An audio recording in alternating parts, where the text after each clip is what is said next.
Assalamualaikum, saya Nur Amalia Badrisha binti Muhammad Syukri, I24107452 akan menerangkan tentang pengenalan soal selidik. Soal selidik ini merupakan satu instrumen utama dalam penyelidikan kuantitatif dan kajian tinjauan. Ini selalu digunakan secara meluas kerana mampu mengumpul data daripada sampel yang besar secara sistematik. Kaedah ini juga menjimatkan kos, menjimatkan masa dan juga tenaga penyelidik, serta membolehkan data yang dianalisis dengan lebih mudah dan teratur. Sering digunakan juga dalam bidang pendidikan dan sains sosial di Malaysia. Sesuai juga digunakan secara bersemuka ataupun dalam talian. Bukan itu sahaja, ini juga digunakan untuk mengukur dari segi sikap, persepsi, tingkah laku responden, pendapat dan tahap kepuasan responden, serta keberkesanan kajian bergantung kepada kualiti soal selidik yang dibina. Seterusnya, saya akan menerangkan tentang ciri-ciri soal selidik yang berkualiti. Ianya terbahagi kepada 4. Yang pertama, kesahan, iaitu validity. Kesahan ini merujuk kepada sejauh mana instrumen itu mengukur konstruk yang sebenar. Kemudian, instrumen ini juga akan menghasilkan data yang tepat dan relevan dengan objektif kajian. Terdapat 3 jenis kesahan utama, iaitu kesahan kandungan merujuk kepada cakupan domain kajian. Yang kedua, kesahan muka merujuk kepada kefahaman dan kesesuaian item. Yang ketiga, konstruk, iaitu kesesuaian dan teori. Ianya juga dinilai melalui semakan pakar ataupun analisis statistik. Yang kedua pula ialah kepercayaan, iaitu reliability. Ianya merujuk kepada konsistensi instrumen menghasilkan sesuatu keputusan yang stabil. Kemudian keputusan yang hampir sama walaupun diuji dengan berulang-ulang kali.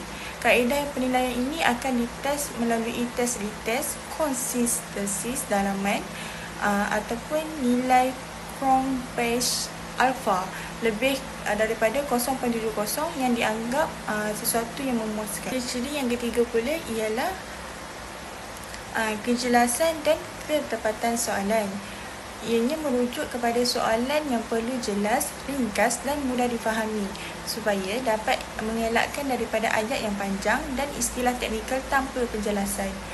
Bukan itu saja, ianya juga digunakan dalam bahasa Melayu standard dan mudah difahami supaya penting untuk elak daripada kekeliruan responden dan ralat pada jawapan. Ciri-ciri yang keempat, yang terakhir pula ialah kebebasan daripada bias, yang di mana soalan perlu neutral tanpa unsur mempengaruhi jawapan, dan juga bias ini boleh menyebabkan jawapan tidak menggambarkan pendapat sebenar. Bukan itu saja, faktor budaya juga boleh mempengaruhi jawapan. Contohnya, jawapan socially acceptable, pembinaan soalan yang neutral penting untuk dapatan yang sahih. Seterusnya, kita akan membincangkan kesalahan yang biasa berlaku dalam pembinaan soalan selidik, iaitu soalan yang terlalu panjang ataupun kompleks. Soalan yang panjang ataupun rumit ini boleh menyebabkan responden merasa keliru ataupun sukar untuk memahami soalan dengan tepat. Ini juga akan memberikan kesan ketepatan jawapan yang diberikan oleh responden. Jika soalan terlalu panjang, responden mungkin akan memberikan jawapan yang tidak tepat atau terpaksa meneka. Oleh itu, sebagai pembina soal selidik, kita perlulah menjelaskan soalan itu agar mudah difahami. Pastikan soalan tersebut ringkas dan tidak membingungkan responden. Kita akan melihat kesalahan kedua, iaitu soalan berganda. Soalan berganda berlaku apabila dua soalan digabungkan menjadi suatu soalan seperti, adakah anda suka makanan sihat dan bersenam? Soalan seperti ini digabungkan menjadi dua isu yang berbeza, iaitu makanan sihat dan senaman. Ini boleh menyebabkan kekeliruan dalam kalangan responden. Mungkin ada responden yang akan setuju dengan salah satu bahagian soalan tetapi tidak dengan bahagian yang lain. Oleh itu, kita kena pastikan data yang diperoleh ni adalah dengan tepat. Kita perlu mengelakkan menggunakan soalan yang berganda dan pastikan setiap soalan sahaja merujuk untuk satu isu. Last sekali adalah kesalahan ketiga, iaitu penggunaan skala jawapan yang tidak seimbang. Skala jawapan yang tidak seimbang ini berlaku apabila pilihan yang lebih banyak dalam satu arah berbanding arah yang lain. Sebagai contohnya, jika soalan hanya menawarkan lebih banyak pilihan jawapan yang positif berbanding pilihan jawapan yang negatif, ini boleh memberikan kesan kepada kejujuran dan ketepatan jawapan yang diberikan oleh responden. Responden mungkin akan lebih cenderung untuk memilih positif walaupun bukan pendapat sebenar mereka. Disebabkan oleh itu, penting kita memastikan skala jawapan adalah seimbang dengan pilihan yang diberikan. Sama banyak untuk jawapan yang positif, negatif dan jawapan yang netral. Skala ini dapat membantu kita mendapatkan data yang tepat, yang lebih sesuai untuk adjektif dan mengurangkan bias dalam sesebuah jawapan. Assalamualaikum, nama saya Rashatika binti Ayaz, merujuk I 4077702. So, saya akan teruskan dengan pertanyaan saya sebenarnya, iaitu penggunaan perisian dalam soal CD. So, apa itu? Kenapa kita perlu menggunakan perisian? Penggunaan perisian adalah untuk kita sebagai peserta untuk lebih mudah, lebih cepat. Pertama, dia akan memudahkan kita untuk buat desain orang dan edarkan kepada orang ramai. Tak perlu cetak kertas, jadi kita akan jimat masa dengan kualitas ulang. So, kita ada jenis pilihan soalan, dan jenis soalan kita boleh buat macam jenis soalan contohnya soalan objektif ataupun skala 1 hingga 5, iaitu Likert. Yang kedua adalah data automatik, yang di mana data yang masuk akan diukur secara real time. Maknanya dekat sini kita boleh terus nampak keputusan tanpa perlu kira satu-satu. Kita nak kena buat masukkan satu-satu, tapi tak, kita just masuk dalam tu, kita akan dapat data-data itu secara automatik lah. So, yang ketiga adalah alat dan juga keselamatan. Alat yang kita digunakan untuk pengumpulan data adalah antara contohnya adalah alat yang berbeza, iaitu Google Form atau SurveyMonkey. Untuk analisis pula kita akan boleh guna Excel atau SPSS. So, kerahsiaannya adalah paling penting, data responden lebih selamat dan rahsia terjaga berbanding dengan simpan file secara kertas. So, data-data itu dah simpan dalam kepingan kertas. Kerana kertas-kertas ni kalau kita simpan, dia akan dia punya risiko tu tinggi. Boleh rosak, boleh koyak, boleh basah, semua tu. So, kita simpan data-data macam ni, kita dah selamat dalam tu. So, kesimpulannya dekat sini, guna perisian digital ini buat kerja penelitian kita boleh jadi lebih profesional dan juga efisien. Assalamualaikum warahmatullahi wabarakatuh. Saya Syekhnaz binti Muhammad, meneliti ID 4203. Ini saya nak bertanya tentang penilaian atau nama baikkan soal sendiri. Penilaian dan nama baikkan ini menerangkan tentang proses dan dilakukan untuk memastikan suatu kajian ataupun instrumen yang digunakan benar-benar untuk soal sendiri itu menjadi berkualitas. Penilaian penting supaya data yang diperoleh lebih tepat, mudah dipercayai dan mudah dianalisis. Okey, poin yang pertama adalah semak kualiti data lengkap, konsisten dan boleh dipercayai. Hal ini kerana supaya hasil kajian tidak mempunyai kesilapan atau keraguan. Jika data tak berkualiti, ia boleh menjejaskan keputusan kajian tersebut.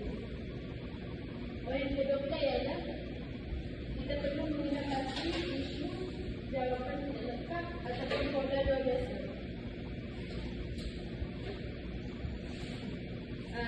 Contohnya jawapan responden yang tak lengkap, tak jelas ataupun terdapat pola jawapan yang luar biasa. Dengan mengenali masalah ini lebih awal, kita boleh membuat pembetulan dengan segera. Poin ketiga pula ialah gunakan maklum balas responden dan pandangan pakar.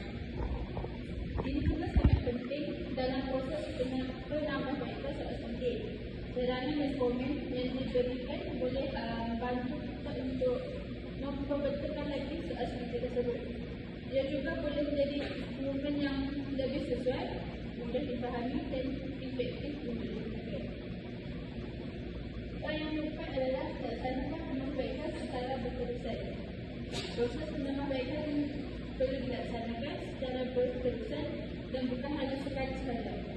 Ini kerana setiap kelemahan yang kita jumpa dalam soal selidi itu, kita boleh memperbaiki dari semasa ke semasa untuk meningkatkan lagi kualiti dan nilai. Untuk sekali, ada sekali memastikan instrumen lebih jelas, tepat dan berkualiti.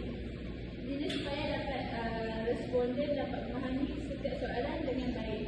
Dengan itu, data yang diperoleh akan menjadi lebih tepat dan dapat membantu menghasilkan kajian yang lebih berkualiti dan mudah dipahami oleh responden tersebut. Seterusnya ialah langkah-langkah pembinaan soal selidik. Langkah-langkah pembinaan soal selidik yang pertama ialah penentuan objektif kajian. Pada peringkat ini, pengkaji perlu menentukan tujuan kajian yang jelas supaya soalan-soal selidik kekal relevan untuk responden. Selain itu, objektif kajian yang jelas juga dapat mengelakkan daripada soalan-soalan yang tidak berkaitan dengan maklumat yang ingin diperoleh. Langkah yang kedua ialah pemilihan jenis soalan. Jenis soalan ni ada 3, soalan terbuka, soalan tertutup dan soalan demografi. Bagi soalan terbuka, responden diberi peluang untuk memilih pilihan yang telah disediakan. Sebagai contohnya, pilihan jawapan ya atau tidak. Bagi soalan yang tertutup pula, responden diberikan pilihan untuk menjawab soalan secara bebas mengikut pandangan dan pengalaman mereka sendiri. Bagi jenis soalan yang ketiga, soalan demografi, soalan ini lebih bertumpukan kepada latar belakang responden, contohnya sebagai umur, jantina. Itu pemilihan jenis soalan. Langkah yang ketiga ialah penentuan skala pengukuran. Skala pengukuran ini juga ada 3, skala Likert, skala semantik dan skala nisbah ataupun ordinal. Skala Likert ni digunakan untuk responden memilih pilihan antara sangat setuju atau sangat tidak setuju. Skala semantik ni pula untuk responden menilai 2 ciri yang bertentangan, iaitu baik atau buruk. Bagi skala yang terakhir, skala nisbah atau ordinal, digunakan untuk bernilai, untuk menilai sesuatu nilai seperti ranking ataupun umur. Langkah yang seterusnya ialah urutan dan susunan soalan.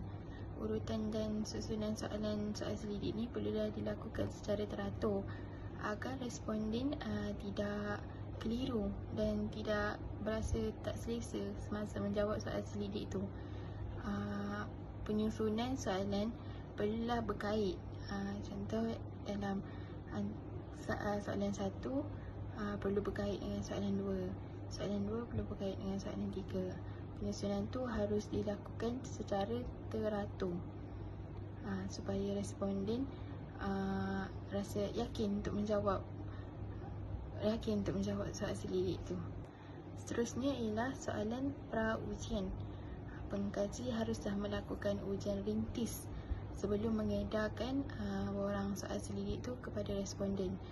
Hal ini untuk mengelakkan kekeliruan, kesalahan bahasa, kesalahan tata bahasa sebelum responden dapat menjawab.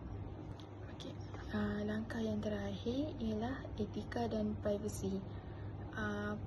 Pengkaji haruslah memastikan borang soal selidik mereka mematuhi etika penyelidikan dan mematuhi hak responden.